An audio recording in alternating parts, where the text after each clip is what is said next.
네, 여러분 사랑합니다. 사랑합니다. 오늘 주님의 말씀 요한복음 21장 1절부터 14절까지 함께 보도록 하겠습니다. 저와 여러분이 교독하도록 하겠습니다. 와서 아침 먹어라 라는 제목으로 함께 나누겠습니다. 1절 제가 먼저 읽겠습니다.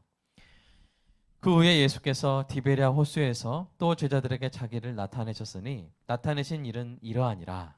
시몬 베드로와 디두모라 하는 도마와 갈릴리 가나 사람 나다니엘과 세베대의 아들들과 또 다른 제자 둘이 함께 있더니 시몬 베드로가 나는 물고기 잡으러 가노라 하니 그들이 우리도 함께 가겠다 하고 나가서 배에 올랐으나 그날 밤에 아무것도 잡지 못하였더니 날이 새어갈 때에 예수께서 바닷가에 서셨으나 제자들이 예수이신 줄 알지 못하는지라. 예수께서 이르시되 얘들아 너희에게 고기가 있느냐 대답하되 없나이다. 이르시되 그물을 배 오른편에 던지라. 그리하면 잡으리라 하시니 이에 던졌더니 물고기가 많아 그물을 들 수 없더라. 예수께서 사랑하시는 그 제자가 베드로에게 이르되 주님이시라 하니 시몬 베드로가 벗고 있다가 주님이라 하는 말을 듣고 겉옷을 두른 후에 바다로 뛰어내리더라.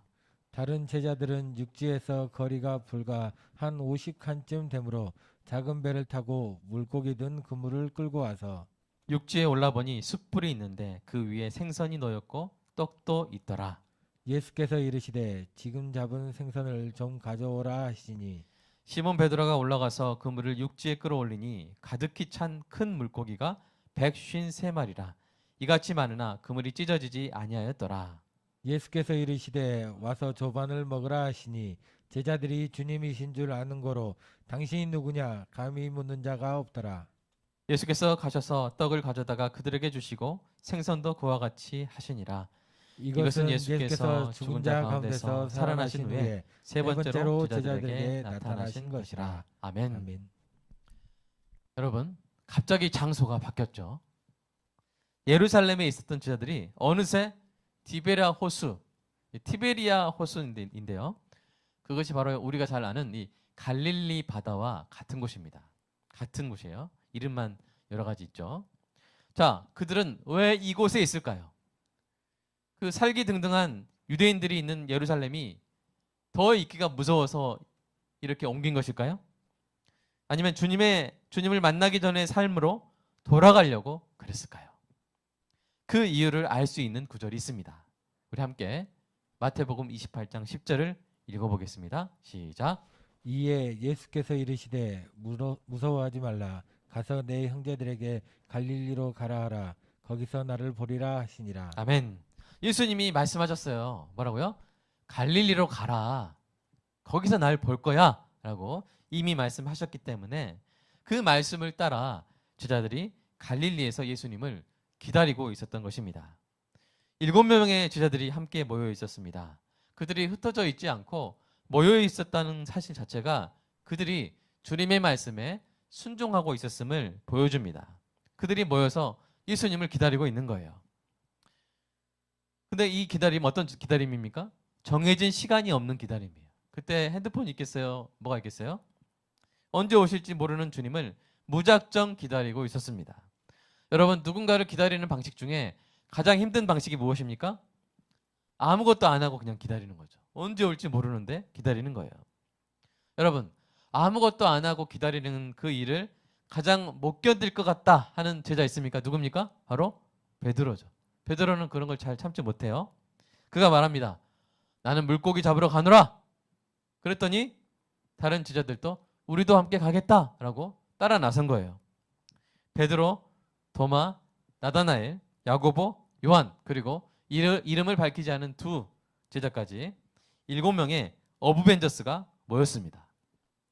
7명이 배에 올라 그물질을 시작하는데요. 물고기를 잡아본 지 몇 년이 지났을까요? 3년입니다. 베드로가 배와 그물을 버리게 된 사건이 바로 그 3년 전에 일어났습니다. 그때 베드로는 그물을 싣고 있었죠. 그날 밤에도 밤새도록 물고기를 많이 잡지 못했습니다. 아주 씁쓸한 마음으로 그물을 싣고 있었는데요. 그렇게 그물을 정비하고 얼른 가서 밀린 잠이나 자야겠다라고 생각했을 베드로에게 누군가가 말합니다. 깊은 데로 가서 그물을 내려 고기를 잡으라. 여러분, 평소 베드로의 성격이라면 한마디 톡 쏘고 무안을 줬을 텐데 그날 베드로는 이상하리만큼 공손하게 대답합니다. 선생님, 우리들이 밤이 새도록 수고하였으되 잡은 것이 없지만은 말씀에 의지하여 내가 그물을 내리리이다. 그리고 그 선생님 말씀대로 했더니 어떤 일이 일어났습니까? 물고기를 잡은 것이 심이 많아서 그물이 찢어질 정도였습니다. 그때 베드로가 그분의 무릎 아래에 엎드려 이렇게 말합니다. 주여, 나를 떠나소서. 나는 죄인이로소이다. 예수님의 신성을 느낀 것이죠. 그리고 거룩하신 그분 앞에서 자신의 죄성을 깨닫고 무릎 꿇게 된 것입니다. 주님, 나를 떠나소서라고 했지만 결국에 그는 그분, 즉 예수님을 따라서 3년을 예수님과 함께 지내온 것입니다. 그럼 돌아보면요, 정말 예수님과 함께한 그 시간은 특권이었어요. 꿈이었어요. 기적이었어요. 하나님의 아들 그리스도이신 주님과 함께 먹고 함께 자고 함께 다녔잖아요. 병든 자를 낫게 하고 죽은 자를 되살리고 물 위를 걷고 바다를 다스렸잖아요. 귀신을 쫓아내고 물고기 2마리와 보리떡 5개로 2만 명을 먹이고, 예루살렘의 그 잘난 선생들도 예수님의 말씀 앞에서는 자신의 가벼움만을 드러낼 뿐이었잖아요. 예수님의 인격은 너무나도 아름다워서 늘 감동이었고요. 권력 있는 사람들에게는 당당하게, 아무 힘없는 불쌍한 백성들에게는 한없이 친절히 베푸시는 그 예수님의 모습을 옆에서 볼 수가 있었습니다. 심지어 제자들의 발을 씻기신 분 아닙니까? 그분과 함께 늘 다녔던 그때가 그리웠습니다. 그런데 그 시간이 다 지나간 거예요. 갑자기 예수님이 잡히시고 십자가에 달려 죽으셨습니다. 그 와중에 베드로는 씻을 수 없는 죄를 지었죠. 예수님을 3번이나 부인했습니다. 그런 베드로 앞에 부활하신 예수님이 나타나셨습니다. 베드로는 기뻤습니다. 그러나 이제 그에게는 엄청나게 달라진 일상이 기다리고 있었습니다. 이제 예수님을 늘 볼 수 있어요? 아니요. 예수님이 나타나실 때만 볼 수 있습니다. 늘 듣던 예수님의 음성이 더 이상 들리지 않습니다. 늘 뵙던 예수님의 모습이 더 이상 보이지 않습니다. 예수님이 없는 식사, 예수님이 없는 여행, 그것들을 해야 했습니다. 전에는 늘 함께 있었던 예수님이 이제는 먼 곳을 향해서 떠날 준비를 하시는 것 같았습니다. 성육신하신 예수님과 함께 할 수 있었던 그 특권 같은 시간이 다 지나가고 이제는 새로운 방식으로 주님과 함께할 그 도무지 적응할 수 없는 그 일상에 적응해야 되는 과제를 안고 있었습니다. 베드로의 마음은 혼란스럽고 복잡했을 것입니다. 도무지 적응이 안 되는 일상 속에서 행복했던 지난 3년의 추억을 낚아 올리려고 애쓰고 있었을 것입니다. 그날 밤 아무것도 잡지 못했습니다. 수없이 던져진 그물이 그 횟수만큼 빈 그물로 올라왔습니다. 마침내 새벽빛을 받은 그 빈 그물을 물끄러미 바라보고 있을 그때 들리는 소리가 있었습니다. 얘들아, 너에게 고기가 있느냐? 없습니다. 그들이 반사적으로 대답했습니다. 그리고 다시 들려오는 소리. 배 오른편에 던지라. 그리하면 잡으리라. 베드로는 뭔지 모를 이 기시감, 전에 이런 일이 있었던 것 같은데 하는 그런 느낌이 들었지만 일단 배 오른편으로 그물을 옮겨서 던졌습니다. 밤새도록 수백 번 던지고 끌어올린 그물을 다시 한번 가볍게 습관적으로 끌어올리려고 했습니다. 그러자 예상치 못한 무게감이 베드로의 몸을 바다 쪽으로 끌어당겼습니다. 빈 그물에 익숙해진 당김 때문에 휘청한 베드로를 다른 제자들이 붙잡아야 했을 것입니다. 빈 그물이 아니었습니다. 빈틈없는 그물이었습니다. 물고기가 너무 많아서 들 수가 없었습니다. 그물에 딸려온 건 물고기만이 아니었습니다. 너무나도 소중한 추억이 떠올랐습니다. 그 추억의 이름을 옆에 있던 요한이 소리쳐 불렀습니다. 주님이시라! 사랑하는 여러분, 인생의 빈 그물을 끌어올리다가 주님을 만난 적이 있습니까? 그것이 바로 이 빈 그물의 축복입니다. 베드로는 2번이나 빈 그물로 인해서 주님을 만났습니다. 그리고 그 빈 그물이 주님의 은혜로 가득 채워지는 것을 경험했습니다. 많은 사람들이 이 빈 그물을 끌어올릴 때 주님을 만났습니다. 하갈도, 모세도, 사마리아 여인도 각각 삶의 주소는 달랐지만 모두 빈 그물의 인생일 때 주님을 만났습니다. 그런 면에서 빈 그물은 오히려 축복입니다. 왜냐하면 사람은 이 비어야 듣기 때문입니다. 비어야 겸손해집니다. 비어야 배웁니다. 비어야 순종합니다. 그래서 빈 그물일 때 주님의 음성이 들리고 주님께 경청하고 순종하게 되는 것입니다. 이처럼 빈 그물은 주님을 만나는 시간과 밀접한 관련을 갖고 주님을 더욱더 갈망하게 만드는 복된 기회가 되는 것입니다. 그래서 한 작가가 이렇게 노래했습니다. 당신 없는 생의 호수에 그물을 던지고 물고기가 잡히기를 바랐던 지난 나날들은 죽은 시간이었습니다. 오 주님, 이제 당신께서 그물을 채워주소서. 그러면 저는 비로소 살 것입니다. 이 당신 없는 인생은 빈 그물이오니 라는 책의 한 구절입니다. 사랑하는 여러분, 혹시 여러분의 인생이 이 빈 그물처럼 느껴지고 있습니까? 그렇다면 지금 주님을 만나기를 갈망하고 기도하시기 바랍니다. 여러분의 빈 그물이 다른 것이 아니라 주님의 선물로 가득 차기를 주님의 이름으로 축복합니다. 그 일로 인해 주님을 다시 감격스럽게 만나는 은혜가 있기를 축복합니다. 다시 찾아오셨어요. 그분이 다시 오셨습니다. 주님이시라 하는 요한의 말을 듣자마자 베드로는 벗고 있던 겉옷을 두른으로 바다로 뛰어내렸습니다. 그 위치가 어디냐면요, 해변으로부터 90m 떨어진 곳이에요. 어떤 신학자는 베드로가 예전에 바다 위를 걸은 적이 있잖아요. 그래서 그때를 떠올리면서 다시 바다 위를 달리려고 겉옷을 굳이 입고 뛰어내렸다는 그런 재미있는 해석을 내어놓았습니다. 아마도 베드로에게 달리든 헤엄치든 그 방식은 중요하지 않았을 것입니다. 빈 그물, 가득 찬 그물, 주님, 이 세 가지면 어디든 몸을 던지기에 충분했을 것입니다. 다른 제자들이 물고기가 가득 찬 그물을 수습하는 동안 베드로는 주님이 계신 곳으로 돌진했습니다. 사랑하는 여러분, 베드로의 이 모습을 담는 저와 여러분이 되기를 간절히 소망합니다. 주님이 계신 곳이라면, 주님을 배우고 경험할 수 있는 곳이라면 아무 계산 없이 아이처럼 순진하게 돌진하는 이 신앙이 저와 여러분에게 있기를 간절히 소망합니다. 베드로가 도착해 보니 해변에 근사한 식탁이 차려져 있습니다. 숯불이 피워져 있고요. 그 위에 생선이 노릇노릇하게 구워지고 있습니다. 떡도 있습니다. 그 식탁 주인이 베드로에게 지금 잡은 생선을 좀 가져오라 이렇게 말씀하십니다. 베드로가 다른 제자들을 도와서 그물을 해변에 끌어올렸더니 그물에 고기가 몇 마리가 있었어요?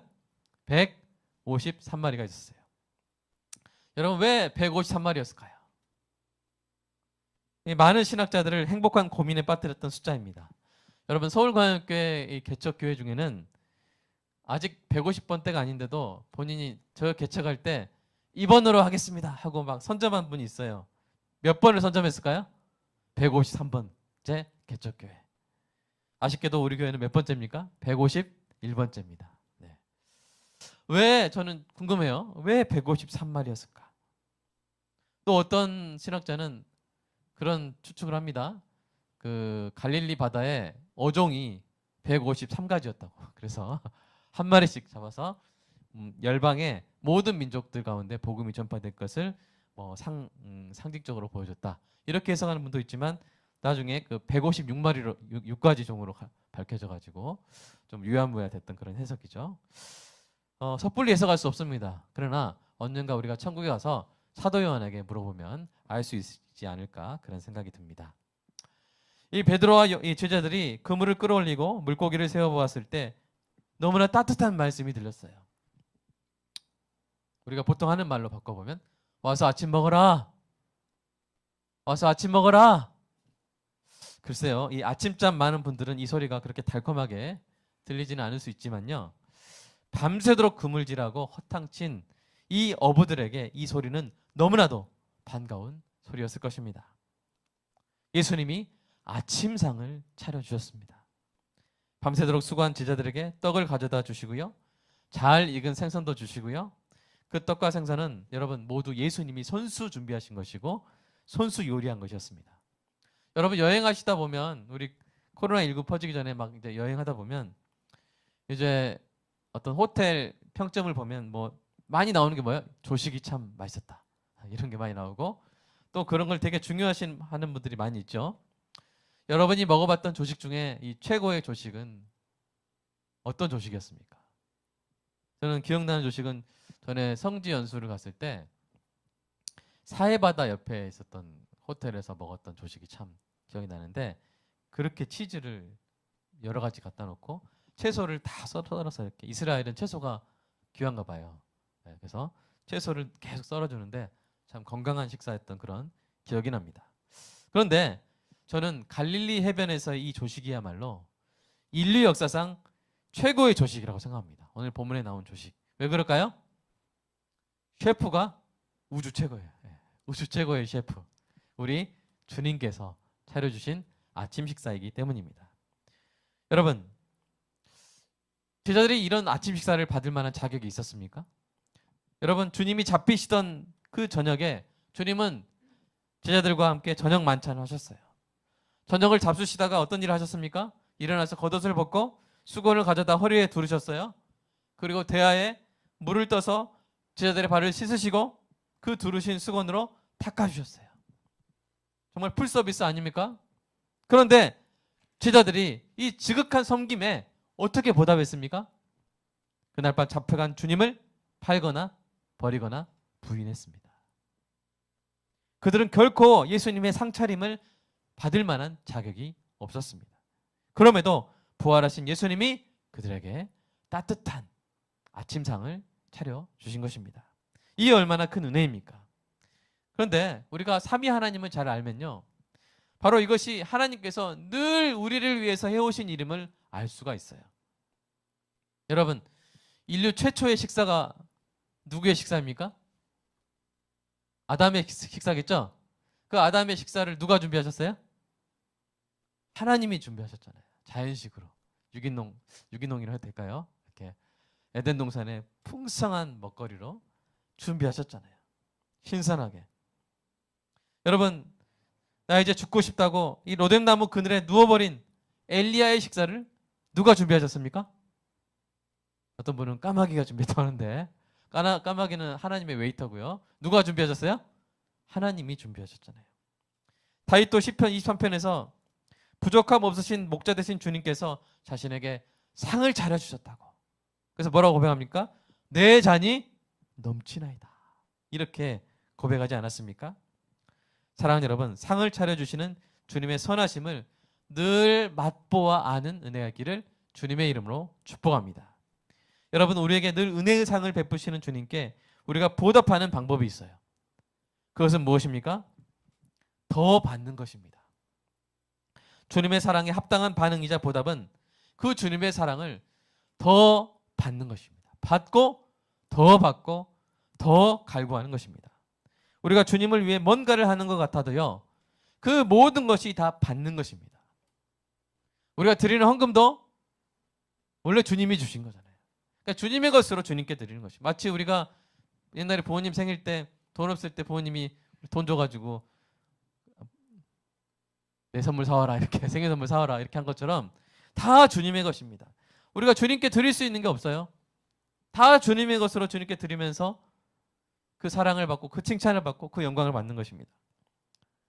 주님께서 잘 차려놓으신 상에서 수저를 사용해서 열심히 먹는 것이 우리가 주님께 뭔가를 드리는 게 아니잖아요. 그렇죠? 그런데 주님은 그것을 기뻐하시고 그것으로 영광을 받으신다는 거예요. 여러분이 이 자녀를 위해서 밥상을 차려주시는 부모님들은 아마 이 마음을 이해하실 거예요. 여러분, 우리 전수영 목사님이 열심히 밥상 차렸습니다. 근데 애들이 열심히 밥을 먹어요. 누가 차렸어요? 전수영 목사님 차렸죠. 먹는 건 누구예요? 자녀들이었죠. 지금 그렇게 먹음으로써 전수영 목사님의 계좌에 뭐 돈이 들어가거나 그런 일이 있어요? 없어요? 없어요. 설거지만 또 해야 되잖아요. 그죠? 근데 기분이 어때요? 한참 자라야 될 그 아이가 맛있게 엄마가 차려준 밥을 먹으면 기분이 어때요? 기분이 좋아요. 기뻐요. 바로 하나님의 마음이 그거예요. 다 하나님이 차려주신 은혜의 상이에요. 은혜의 밥상이에요. 우리는 거기서 하나님의 것으로, 하나님의 숟가락으로, 하나님의 젓가락으로 하나님의 것을, 영적 만찬을, 또 주님이 채워주시는 이 땅의 모든 필요한 것들을 마음껏 누리는 거예요. 가장 하나님의 마음을 아프게 하는 건 뭐예요? 가장 부모의 마음을 아프게 하는 자녀가 뭐예요? 2시간 준비해서 차려놨는데 안 먹어요. 됐어, 라면 끓여줘. 여러분, 그럼 얼마나 마음이 찢어집니다. 여러분, 우리가 주님께 드릴 수 있는 게 없다고요. 우리가 3살, 4살짜리가 부모님께 할 수 있는 게, 드릴 수 있는 게 어디가 있어요? 뭐 어디 가서 일해서 돈 벌어서 드릴 수 있나요? 없어요. 다 주님의 것입니다. 주님의 밥상이에요. 우리 신앙생활 자체가 주님의 밥상이에요. 우리 옛날에 한 배우가, 황정민 배우가 그랬죠. 수상소감 뭐라 그랬어요? 감독님과 스태프들이 다 차려놓은 밥상에 저는 숟가락만 올렸다고. 예. 그런 거예요. 주님께서 다 차려놓은 밥상에 우리는 뭐 하는 거예요? 숟가락 들고 먹는 거예요. 사랑하는 주의 자녀 여러분, 주님의 밥상에서 마음껏 드시기 바랍니다. 마음껏 예배하고, 마음껏 기도하고, 마음껏 성경 보고, 마음껏 전도하고, 마음껏 찬양하고, 마음껏 구제하시기 바랍니다. 하나님의 밥상에서 마음껏 먹을 때 하나님께서 기뻐하시고 영광을 받으실 줄로 믿습니다. 오늘 본문의 이 사건은 예수님이 제자들에게 주신 따뜻한 메시지일 뿐 아니라 오늘 본문을 받는 저와 여러분을 위한 따뜻한 메시지입니다. 그 메시지가 무엇이에요? 제자들의 삶에 큰 변화가 생겼다 그랬잖아요. 이전에 제자들은 3년간 눈 뜨면 누가 옆에 있어요? 주님이 옆에 있어요. 귀를 열면 누구 목소리가 들려요? 주님의 목소리가 들려요. 얼마나 큰 특권 가운데 있었습니까? 그러나 그 제자들의 삶에 이제 큰 변화가 생기는 거예요. 이제는 지난 3년과 같은 방식으로는 주님과 함께 하지 못하는 거예요. 잠깐이지만. 이제 곧 주님은 승천하시고 제자들은 새로운 방식으로, 어떤 방식으로요?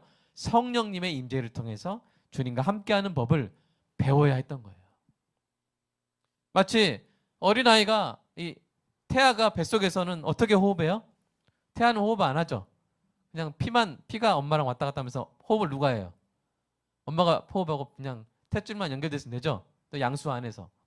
근데 태어나면 어떻게 해야 돼요? 응애 울면서 자기가 스스로 뭘 해야 돼요? 호흡을 해야 되잖아요. 스스로 호흡을 해야 되잖아요. 큰 변화잖아요. 그렇죠. 그런 것처럼 이 제자들도 이제 눈으로 보고 손으로 만졌던, 귀로 들었던 예수님과의 그 동행이 이제 눈으로 안 보이고 육성이 들리지 않고, 그러나 성령님의 임재로 함께하는 전혀 다른 방식으로 주님과 함께해야 되는 그런 적응 단계에 돌입하게 되었다는 것입니다. 그러나 그럴지라도 오늘 본문의 이 사건을 통해서 우리가 어떤 약속을 받을 수 있어요? 우리가 육안으로 볼 수 없고 육성으로 들을 수 없을지라도 주님은 우리와 함께 하시며 우리를 돌보신다는 사실입니다. 이 사실을 믿으시기를 주님의 이름으로 축복합니다. 놀랍게도요, 예수님이 오시기 전에 한 신앙인이 이것을 깨닫고 이렇게 고백했어요.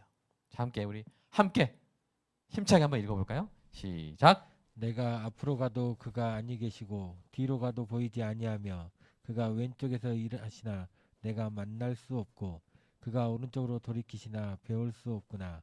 그러나 내가 가는 길을 그가 아시나니 그가 나를 단련하신 후에는 내가 순금같이 되어 나오리라. 아멘. 그러니까 어떤 구약은 꼭 신약 같아요. 우리 신약 말씀 아닌가? 딱 우리의 상황이죠. 주님은 우리 옆에 계시고 동행하시고 이끄시는데 지금은 안 보여요. 우리는 지금 어떤 훈련을 받고 있냐면 보지 않고 믿는 훈련. 보지 못하고 믿는 신앙으로 단련되고 있어요. 그런데 예수님이 우리 지지난주 말씀 뭐라 하셨어요? 네가 나를 보는 거로 믿느냐? 보지 않고 믿는 자들은 복되도다.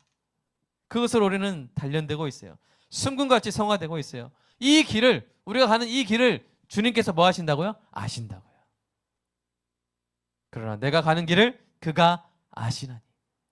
보지도 못하고 믿는 그 믿음으로 나를 단련하신 후에는 내가 순금같이 되어 나오리라.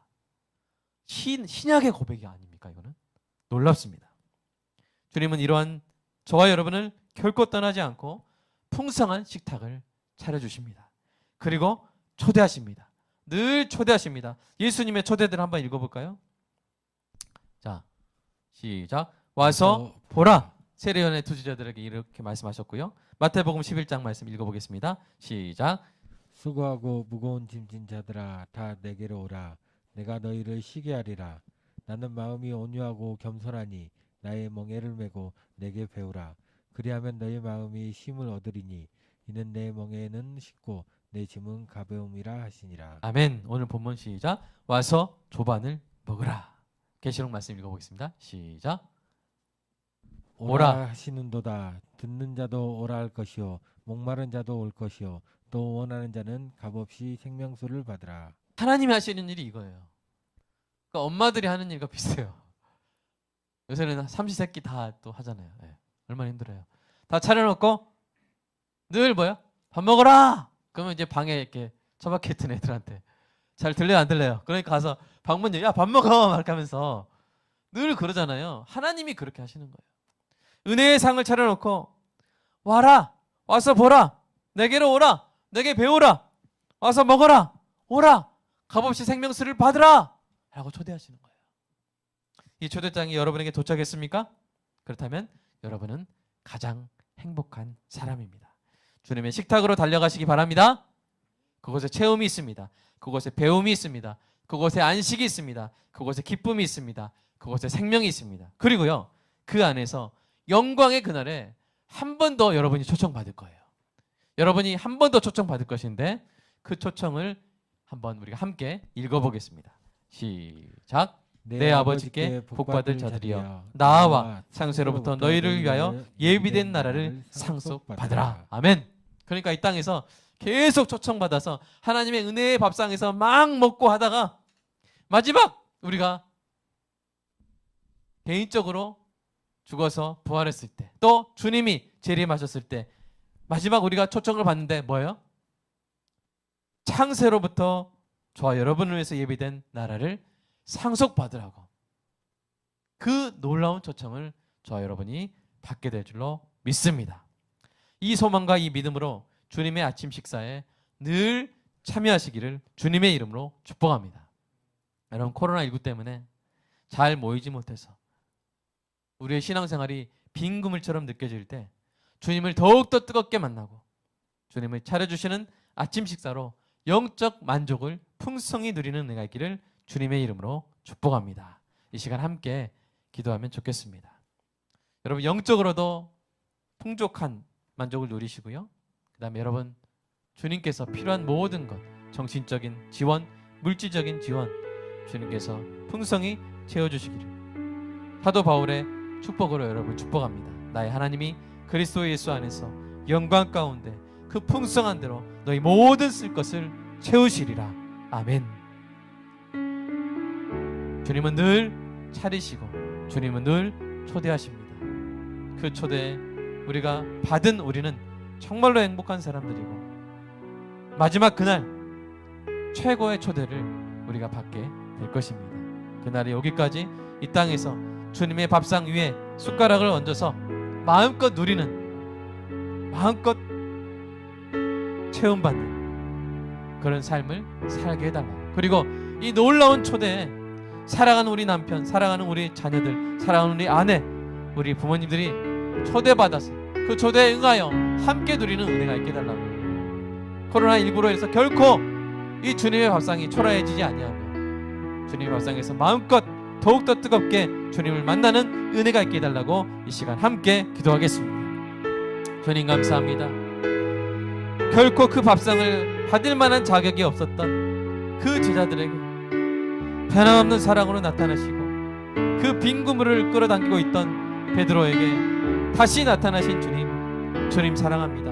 하나님, 그 3년 동안 제자들이 누렸던 그 특권을 우리는 누릴 수 없을지라도, 아니 오히려 성령을 통해서 우리가 더욱더 긴밀하게 주님과 교제하게 된 것을 아버지 믿습니다.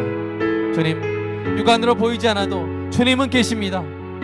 육성으로 들리지 않아도 주님의 말씀은 살아있습니다. 보지 않고 있는 이 믿음으로 우리가 순금같이 단련되고 있는 줄 믿습니다. 우리가 왼쪽에서 오른쪽에서 주님의 부활체를 볼 수 없을지라도 주님은 우리의 길을 보고 계시고 우리의 길을 아시오니 우리가 정금같이 단련되어 나올 줄로 믿습니다. 이 신앙으로 평생 성화의 길을 걸어가는 우리 모두가 되게 하여 주시옵소서. 주님의 초대에 응하는 우리 자녀들이 되게 하여 주시옵소서. 주님의 이 거룩하신 섬김에 아버지 승낙하여 주님의 그 섬김을 받는 우리 자녀들이 되게 하여 주시옵소서. 복음을 믿게 하여 주시고 어릴 때부터 예수님을 알게 하여 주시옵소서. 예수님의 사랑을 알게 하여 주시옵소서.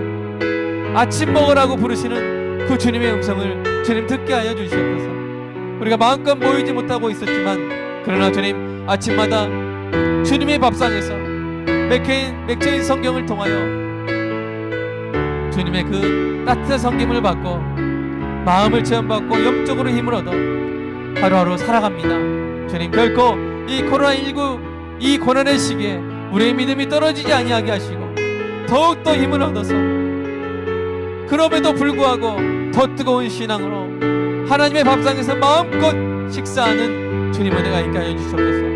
주님 오시는 그날까지, 또 내가 죽게 가는 그날까지 주님의 밥상에서 마음껏 누리다가 주님 최고의 그 초청의 초대장까지 받아 누리는 귀한 성도들 주님 되게 하여 주시옵소서. 믿음이 연약하지 해지지 않도록 도와주시옵소서. 영적 영양실조에 빠지지 않게 하여 주시옵소서. 늘 주님의 식탁에서 필요한 영양분을 공급받고 필요한 만족과 기쁨과 평안과 행복을 누리는 용기를 받는, 위로를 받고 격려를 받는 존귀한 성도들 주님 되게 하여 주시옵소서. 하나님, 다른 것 때문에 아버지 이 식탁에 참여하지 못하는 성도들 주님 속히 회개하고 돌아오게 하시고 함께 주님의 식탁에서 즐거운 만찬, 거룩한 만찬 주님 누리게 하여 주시옵소서. 오늘 이 이미지를, 이 거룩한 심상을 기억하게 하사 아버지, 하나님 빈 그물일 때, 하나님 배고플 때, 하나님 기진했을 때, 하나님 낙심했을 때 주님의 그 부드러운 음성, 아침 먹어라, 와서 아침 먹으라 하신 그 주님의 음성을 듣는 존귀한 성도들, 또 우리 자녀들 주님 되게 하여 주시옵소서. 주님 사랑합니다. 감사합니다. 예수님의 이름으로 기도합니다. 와서 아침 먹으라 하시는 주님의 음성, 주님 감사합니다. 단지 그 7명의 제자들에게만 하신 것이 아니라 오늘 이 말씀을 우리에게 주신 말씀으로 받는 모든 사랑스러운 성도에게 주시는 주님의 그 부드러운 목소리의 초청인 줄로 믿습니다. 하나님, 코로나19로 인해서 마음껏 모이지 못할지라도 주님은 우리를 부르시고 주님의 풍성한 식탁에서 마음껏 먹이시는 분이신 줄로 믿습니다. 평생 주님의 밥상에서, 주님의 식탁에서 마음껏 먹으며 자라가게 하시고 마지막 날 나아오라, 창세 전부터 너를 위해서 예비한 이 나라를 상속받으라 하시는 그 초청에 응답하기까지 주님 붙잡아 주시고 특별히 사랑하는 우리 가족들 주님께로 이 초청의 목소리를 듣고 와서 함께 수저들고 함께 맛있는 것 먹을 수 있는 그날이, 생명을 누릴 수 있는 그날이 속히 오게 하여 주시옵소서. 주님 사랑합니다. 주님의 밥상에서 받은 이 소득 주님, 주님의 것임을 인정하고 고백하며 11조 감사헌금 주일헌금 드렸습니다. 주님 받으시고 주님 교회가 아름답게 이 땅 가운데 부흥해 나가고 또 수많은 곳에 교회의 사랑이 전달되는 말씀으로, 복음으로, 또 물질로 전달되어가는 하나님께 영광을 돌리는 복된 기회가 되게 하여 주시옵소서. 주님 사랑합니다. 그리고 성도의 삶 가운데 우리가 채울 수 없는 것을 하나님께서 채워주시고, 우리가 고칠 수 없는 것 하나님이 고쳐주시고, 우리가 지킬 수 없는 것 하나님이 지켜주시옵소서. 우리 필요한 자녀들에게 필요한 재능들, 은사들 아버지 하나님 주님께서 채워주시고, 주님 부모들이 자녀들로 인해서 참 큰 행복과 기쁨을 누리는 은혜가 아버지 풍성히 채워지게 하여 주시옵소서. 예수님의 이름으로 기도드리옵나이다. 아멘.